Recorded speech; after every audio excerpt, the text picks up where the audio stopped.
ঠিক এক বছর আগে ৭ই ফেব্রুয়ারি সাত পাকে বাধা পড়েছিলেন সিদ্ধার্থ মালহোত্রা আর কিয়ারা আডবাণী। বিয়ের ভেন্যু হিসেবে বেছে নিয়েছিলেন রাজস্থানের সূর্যগড় প্রাসাদ। দেখতে দেখতে গতকাল তারা একসাথে দাম্পত্য জীবনের এক বছর পার করলেন। বরাবরই শান্ত স্বভাবের ছিলেন সিদ্ধার্থ। সমাজ মাধ্যমের পাতায় নিজের ব্যক্তিগত জীবনকে তুলে ধরতে একদমই পছন্দ করতেন না অভিনেতা। তবে বিয়ের পর তার স্বভাবে বেশ কিছু পরিবর্তন নজরে আসে। বিবাহবার্ষিকীর দিন তাদের বেশ কিছু সুন্দর মুহূর্তের ছবি পোস্ট করেন সোশ্যাল মিডিয়ায়।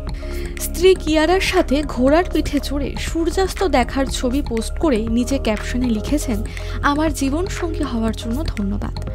2021 সালে মুক্তি পেয়েছিল বিষ্ণুবর্ধন পরিচালিত শেরশাহ। ছবিতে একসঙ্গে জুটি বেঁধেছিলেন সিড কিয়ারা। সেখান থেকেই তাদের প্রেমের শুরুয়াত। শুটিং চলাকালীন একসঙ্গে বেশ কয়েকবার ডেট করেছিলেন, একে অপরের পরিবারের সাথেও দেখা করেছিলেন।